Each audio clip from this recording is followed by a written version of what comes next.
Bismillahirrahmanirrahim, students. This is your tutor, Hassan Bilal, and we are going to cover certain topics of chapter 4, turning effect of the forces of class 9.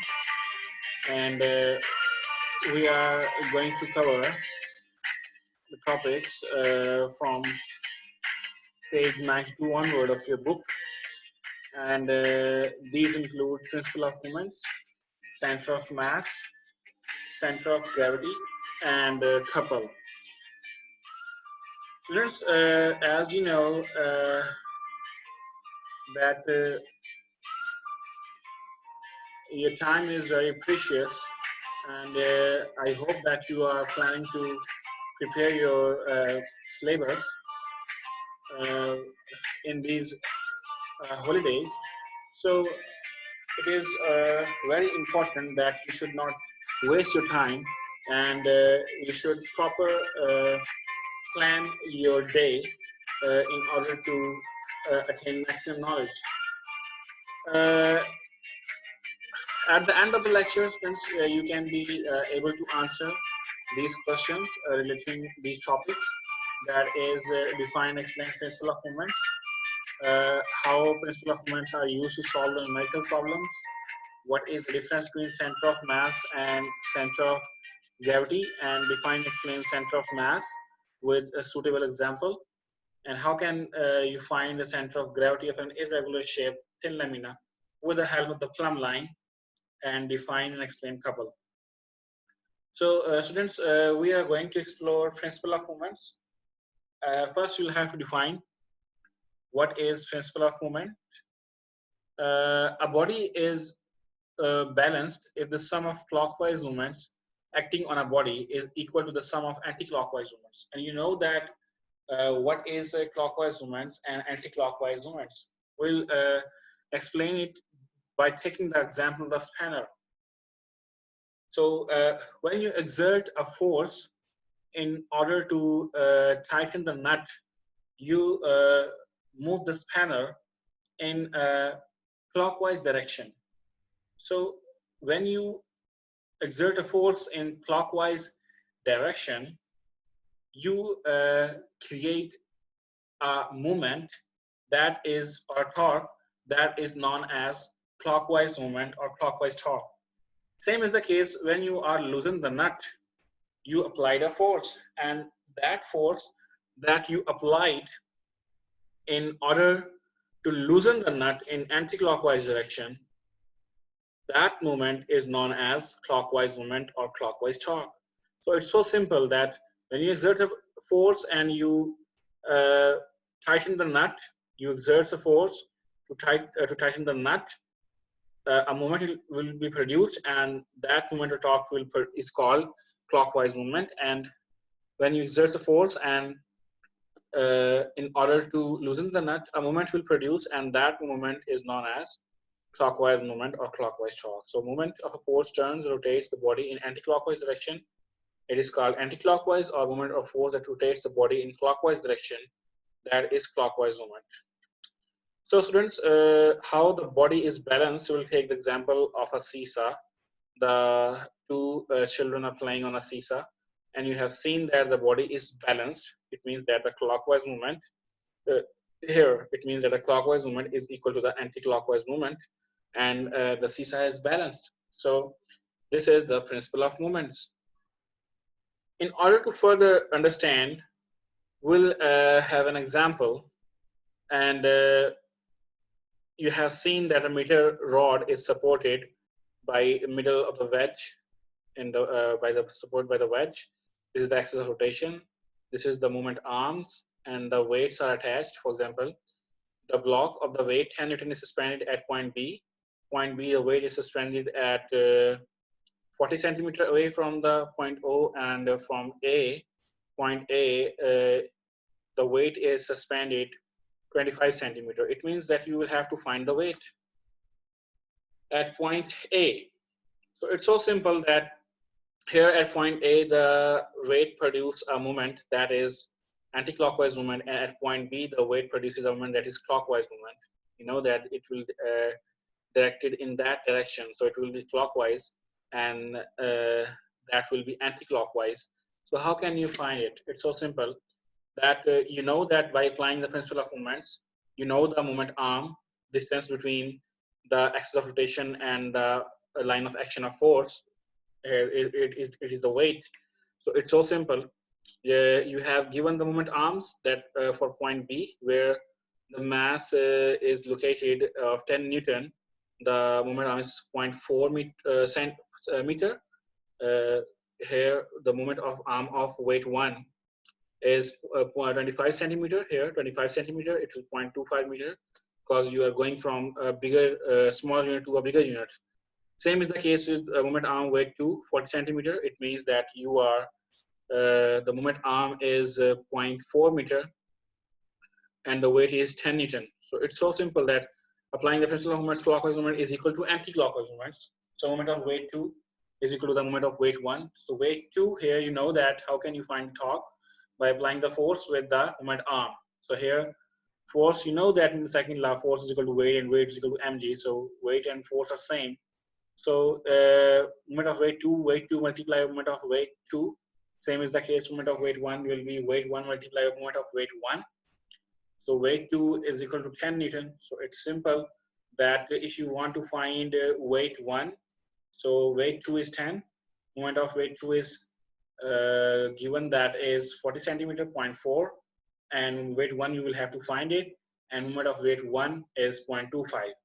0.25 will be divided here. 0.25 is divided, so 10 multiplied 0.4 divided to 0.25, the answer would be 16 Newton. So it's so simple that you can easily understand the principle of moments with that example. Same as the case, this is the numerical you will have to cover with your own, and it's the same numerical here. Only the thing that is changed is a block of mass 10 kilograms, distance of 20 centimeter. It will that you will have to convert centimeter into distance. Will be you will have to convert distance into meters. So it's simple. But here the mass is given. So how can you find? He said that what force is required to balance its center of gravity by applying the force at the other end. So here mass 10 kilogram is given. So you will have to convert that mass into weight.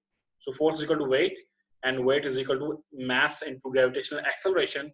It means that 10 multiplied by 10 is 100. So here the weight is 100 newtons. Now you know that it's a 1 meter long, so 0.5 meter here and 0.5 meter here are the moments arm. Now you can easily find by applying the principle of moments. I have solved this, but you will do it your own here. You know that what is the principle of moments. You know the forces.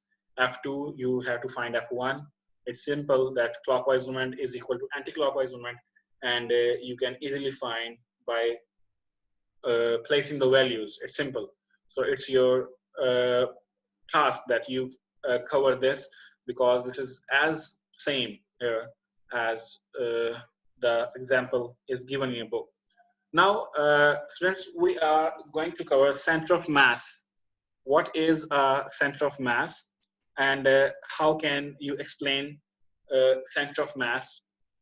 You know, the center of mass of the system, first you have to define where it's a point where an applied force causes the system to move without rotation. Here, we'll take an example.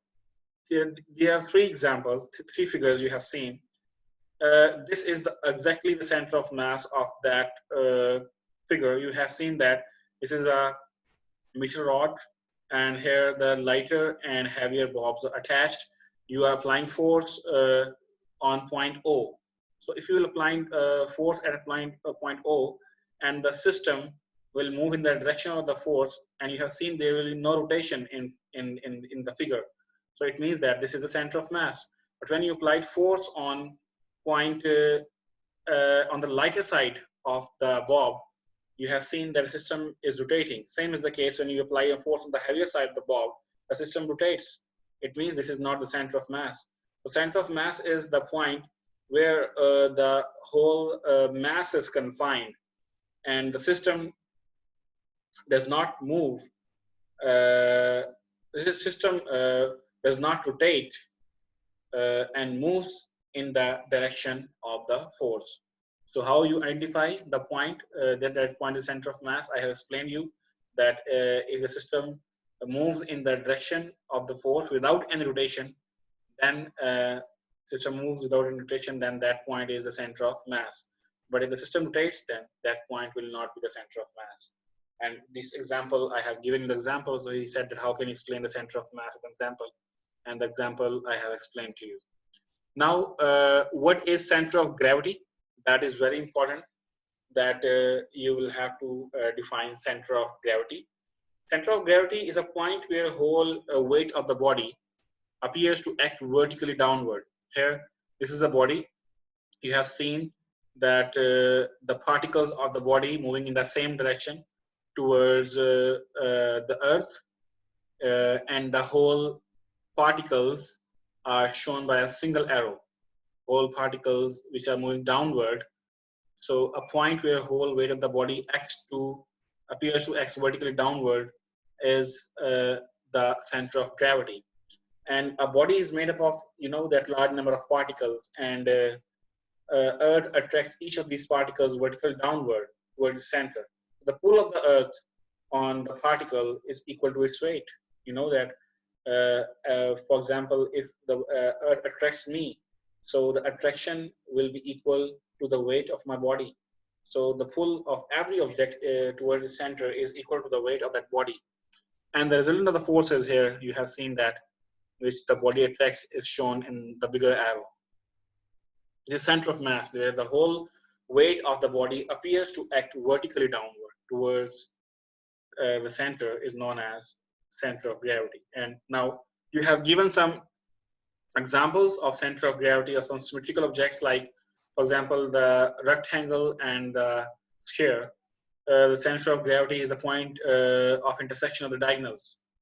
And same is the case, a triangle. The point of intersection is the point of center of gravity is the point of intersection of the medians of a triangle. Now, uniform disk, here is the central point, is the center of gravity of a sphere. The center of the sphere is now center of gravity of that sphere.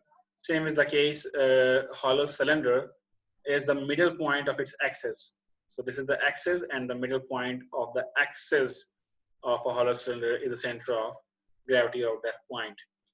Now, students, the question arises that how can you find the center of gravity?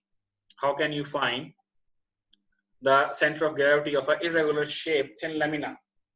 You can find the center of gravity of an irregular shaped body, thin lamina, with the help of the plumb line. So first you will have to understand what is a plumb line. A plumb line is a metal bob, lead or brass. It's a pointed bob, and supported by the string. And you suspend this bob vertically downward, and when it comes to its rest position, you mark the line, and this line is used as a reference point or a reference line. So you have seen the builders, you have seen the masons and other persons which are doing the construction work. Here, this plumb line is used. It's usually oftenly used in building materials. So here, a plumb line is a metallic bob and supported by a string.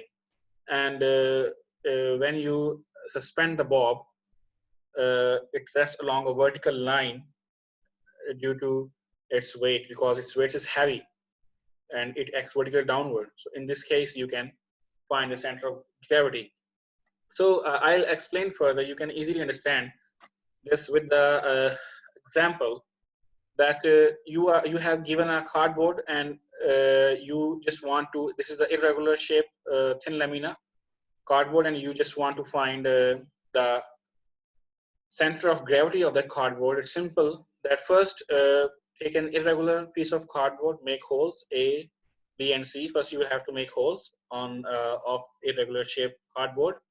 Then what you'll have to do, that fix a nail, and this point is A, this point is B, and this point is C. Fix a nail on the wall, and then suspend the cardboard. And Let the cardboard move freely so that when it comes to its rest position, after coming when you have seen that the cardboard is coming into its rest position at point A, then you suspend a plumb line, and when the plumb line come to its rest position, you have seen that this is suspended by a string. You will mark the line with the help of the pencil. Same is the case, you will repeat the same phenomena with point B and point C. So the cardboard will come to rest with its center of gravity just vertical below the nail, and vertical line from A can be located using a plumb line hung from the nail. It means that you are repeating the phenomena for point B again. You suspend it on the nail and wait so that the cardboard will come to its rest position, and then you will suspend again a plumb line that will locate the center of gravity, and you have seen that the lines are cutting each other. Again, you repeat the same experiment for point C, and you have seen that again when it comes to its rest position, you will suspend a plumb line again, and you will mark these points, and the point of intersection is the center of gravity of that cardboard.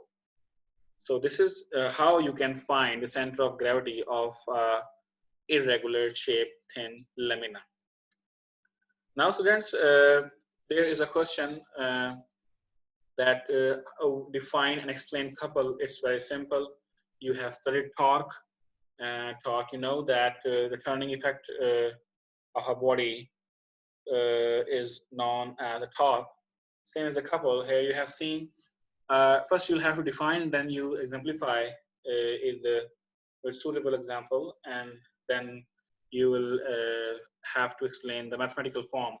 So a couple is formed by two unlike parallel forces of the same magnitude, but not along the same line. You have seen this is a double arm spanner, and you exert a force here in upward direction, and you exert a force here in downward direction. So couple is formed by two unlike parallel forces. You know that unlike parallel forces are the forces having same magnitude but different direction. So these are the two unlike parallel forces, and but not along the same line. The line of action, the forces are different. You have seen that the line of action of the forces is different. This is the axis point, axis of rotation.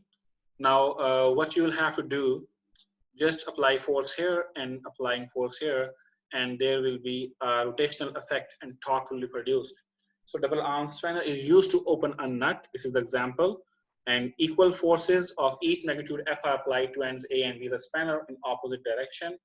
These forces form the couple that turn the spanner about O, and that will turn the spanner. You have seen when you are replacing the tires of the cars, you are using that double arm spanner. The torque produced by both the forces have the same direction are the same. So torque of the couple, force into OA plus force into OB, and taking force common, OA plus OB. So the torque of the couple is OA plus OB, it will be AB. So the torque will be force into AB. It means that simple, you know that how can you find the torque here? Just multiplying the force with the moment arm, and moment arm is OA. And again, finding a torque on that point, force multiplied moment arm is OB. So just force into OA, and you will add it up, force into OB. So it will be very simple. You're taking the force common, OA plus OB. The torque of the couple is, if you see the distance here, is total distance is totally AP. So just taking F common, force common, the distance you can find easily. So you can find the torque with this formula easily. Same as the case, the steering of a car has a radius of 16 centimeters. Find the torque produced by the couple. You can easily find torque. Here you have seen the radius is 16 centimeter here and 16. So 16 plus 16. But first you will have to convert centimeter into meters. So how can you convert 16 divided by 100 and 16 divided by 100? So it means that 0.16 plus 0.32, and you have given the force. You can easily find it out. The formula is given. Again, the block of mass 50 kilogram. It's suspended distance of 30 centimeters from the center of the uniform bar, 12 meter long. What force is required to balance it at center of the gravity by applying the force at other end? It's so simple. We have discussed this numerical here. You can easily find it out here. Yes. So principle of moments, multiplying moment, clockwise movement is equal to anti-clockwise movement. And how you know that moment is a torque? So multiplying force with the moment arm, you know that here the force is, the mass is 10, then force is 400, because 10 into 10, 100. And then multiplying force with the moment arm here is 0.5. And you will have to find the force 1. It's so simple that F1 multiplied by moment arm 0.5 is equal to 100 into multiplied by 0.5. So you find F1, so 0.5 will divide it. So you can easily find out F1 is equal to 100 multiplied by 0.5 divided by 0.5. Simple. The answer would be there. So students, I think that you understand the basic key concepts very well, and you are not wasting your time, and you are just covering your syllabus frequently because your exams are near, so that you can prepare very well. Hope you understand and enjoy the lecture, and at the end, thank you for your patience, and have a happy Ramadan. So thank you very much. Allah Hafiz.